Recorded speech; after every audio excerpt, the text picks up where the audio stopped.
Hi everyone, ಇವತ್ತು ನಾನು ವಾಲ್ಚ ಬಜ್ಜಿ ಮಾಡ್ತಾ ಇದ್ದೇನೆ. ವಾಲ್ಚ ಬಜ್ಜಿ ಮಾಡಲಿಕ್ಕೆ ಫಸ್ಟ್ ಕುಕ್ಕರಲ್ಲಿ ದೇಂಟ್ ಹಾಕಿ ಕೆಳಗೆ, ಮತ್ತೆ ಅದರ ಮೇಲೆ ಸೊಪ್ಪನ್ನು ಹಾಕಿಬಿಡಿ. ಮತ್ತೆ ನಾನು ಇಲ್ಲಿ ಮೂಂಗ್ ದಾಲ್ ತಗೊಂಡಿದ್ದೇನೆ. ನಿಮ್ಗೆ ಯಾವ್ದು ಇಷ್ಟ ಉಂಟು ಅದು ದಾಲ್ ತಗೊಳ್ಬಹುದು. ಯಾಕೆಂದ್ರೆ ವಾಲ್ಚ ಬಜ್ಜಿಯಲ್ಲಿ ಗ್ಯಾಸ್ಟ್ರಿಕ್ ಇರ್ತದೆ. ನಾನು ಇದಕ್ಕೆ ಮೂಂಗ್ ದಾಲ್ ಯೂಸ್ ಮಾಡ್ತಾ ಇದ್ದೇನೆ.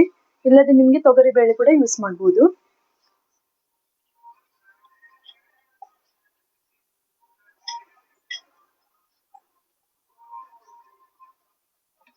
ನೆಕ್ಸ್ಟ್ ನಾನು ಚಿಕ್ಕದು ಕಿಡ್ನಿ ಬೀನ್ಸ್ ತಗೊಂಡಿದ್ದೇನೆ. ನಿಮ್ಗೆ ಇದು ಆಪ್ಷನಲ್, ನಿಮ್ಗೆ ಹಾಕ್ಬೋದು ಅಥವಾ ಹಾಕದೇ ಇರ್ಬೋದು.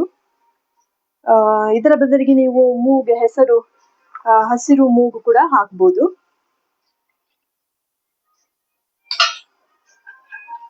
ಇದೆಲ್ಲ ಹಾಕಿದ ನಂತರ ಸ್ವಲ್ಪ ಸಾಲ್ಟ್ ಹಾಕಿ, 1 ಸ್ಪೂನು ಅಥವಾ ನಿಮ್ಗೆ ಎಷ್ಟು ಬೇಕು ಅಷ್ಟು ಹಾಕ್ಬೋದು.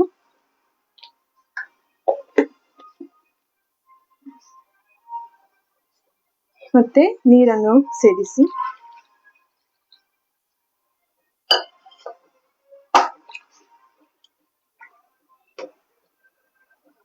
ದೇಂಟ್ ಮುಳುಗುವ ತನಕ ನೀರು ಹಾಕಿ.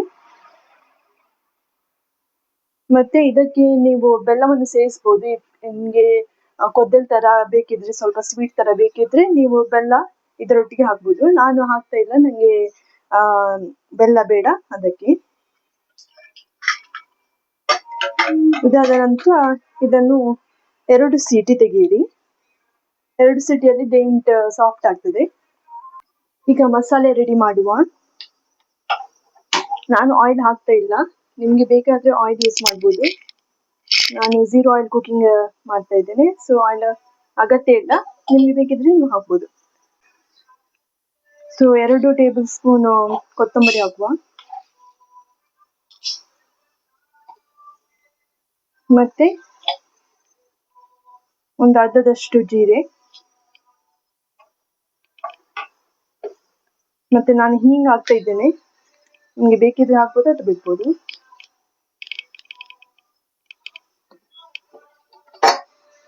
ಸ್ವಲ್ಪ ಫ್ರೈ ಮಾಡಿ. ಮೀಡಿಯಂ ಫ್ಲೇಮ್ ಅಲ್ಲಿ ಮಸಾಲೆಯನ್ನು ಫ್ರೈ ಮಾಡಿ, ಇಲ್ಲದೆ ಕರಟಿ ಹೋಗ್ಬೋದು. ನಾನು 10 ರೆಡ್ ಚಿಲ್ಲಿ ತಗೊಂಡಿದ್ದೇನೆ. ಇದು ಅಷ್ಟು ಸ್ಪೈಸಿ ಇಲ್ಲ, ನೀವು ಕಮ್ಮಿ ಕೂಡ ಮಾಡ್ಬೋದು ಸ್ಪೈಸಿ ಇದ್ರೆ ನಿಮ್ಮೊಟ್ಟಿಗೆ.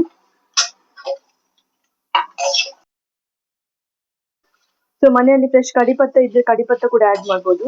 ನಾನು ನೋಡಿ ಕಡಿಪತ್ತ ಇಲ್ಲ, ನಾನು ಹಾಕ್ತಾ ಇಲ್ಲ.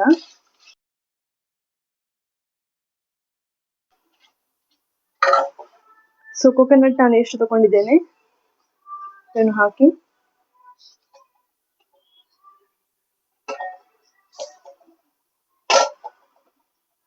ಕೊಬ್ಬರಿ ನಿಮ್ಗೆ ಎಷ್ಟು ಬೇಕು ನಿಮ್ಮ ಮನೆಯಲ್ಲಿರುವ ಪ್ರಕಾರ ಹಾಕ್ಬೋದು. ನಿಮ್ಗೆ ತುಂಬಾ ಕರಿ ಬೇಕಿದ್ರೆ ಸ್ವಲ್ಪ ಕೊಕೊನಟ್ ಹೆಚ್ಚು ಹಾಕಿ.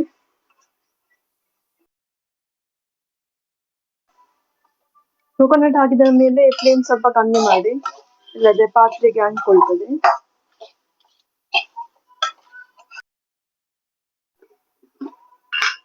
ಸ್ವಲ್ಪ ಅರಸಿನ,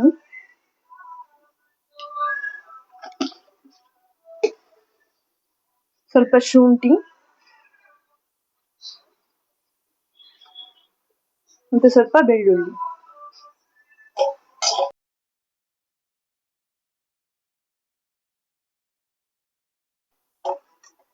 ಮತ್ತೆ ಸ್ವಲ್ಪ ಹುಣಸೆ ಹುಳಿ. ಮಸಾಲೆ ಫ್ರೈ ಆಯ್ತು, ಫ್ಲೇಮ್ ಬಂದ್ ಮಾಡುವ. ಮತ್ತೆ ಇದು ತಣ್ಣಗೆ ಆಗ್ಲಿಕ್ಕೆ ಇಡುವ. ತಣ್ಣಗೆ ಆದ್ಮೇಲೆ ನಾವು ಇದನ್ನು ಗ್ರೈಂಡ್ ಮಾಡ್ಬೋದು. ಮಸಾಲೆ ತಣ್ಣಗೆ ಆಗಿದೆ, ಈಗ ಮಿಕ್ಸಿ ಜಾರ್ಗೆ ಟ್ರಾನ್ಸ್ಫರ್ ಮಾಡುವ. ಸ್ವಲ್ಪ ನೀರು ಸೇರಿಸುವ ಗ್ರೈಂಡ್ ಮಾಡುವಾಗ.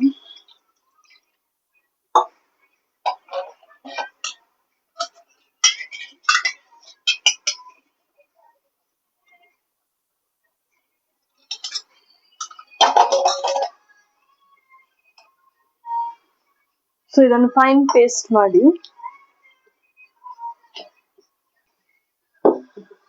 ಮಸಾಲೆ ರೆಡಿ ಆಗಿದೆ.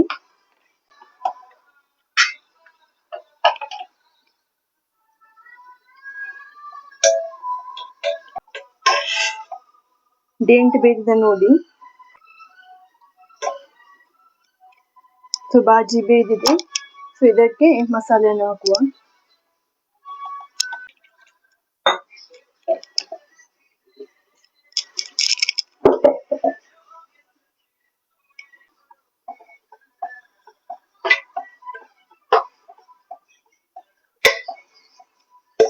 ಸೊ ಇದನ್ನ ಈಗ 10 ನಿಮಿಷ ಲೋ ಫ್ಲೇಮ್ ಅಲ್ಲಿ ಅಥವಾ ಮೀಡಿಯಂ ಫ್ಲೇಮ್ ಅಲ್ಲಿ ಬೇಯಿಸಲಿಕ್ಕಿದೆ.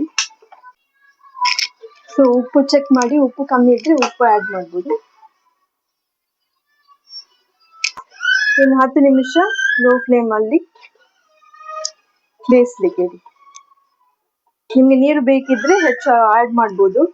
ಸೊ ತುಂಬಾ ದಪ್ಪ ಕರಿಬೇಡ, ಅದು ತೆಳು ಬೇಕಿದ್ರೆ ಸ್ವಲ್ಪ ನೀರು ಆಡ್ ಮಾಡ್ಬೋದು.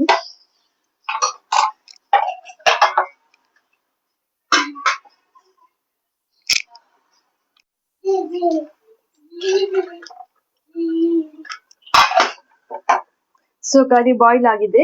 ಇನ್ನು ನೀವು ಫ್ಲೇಮ್ ಅನ್ನು ಬಂದ್ ಮಾಡಿ ಮತ್ತೆ ರೈಸ್ ಒಟ್ಟಿಗೆ ಅಥವಾ ಕೋಳಿ ಒಟ್ಟಿಗೆ ನೀವು ಆಲ್ಚೆ ಬಜ್ಜಿಯನ್ನು ಸರ್ವ್ ಮಾಡ್ಬೋದು. ಸೊ ನೀವು ನಂದು ರೆಸಿಪಿ ಟ್ರೈ ಮಾಡಿದ್ರೆ ಕಮೆಂಟ್ ಅಲ್ಲಿ ಹಾಕಿ ಹೇಗಿದೆ ಅಂತ. ನನಗೆ ಕೋರಿ ರೊಟ್ಟಿ ಒಟ್ಟಿಗೆ ಇಷ್ಟ. ಸೊ ಕೋರಿ ರೊಟ್ಟಿ ಮತ್ತೆ ಆಲ್ಚೆ ಬಜ್ಜಿ ಕರಿ.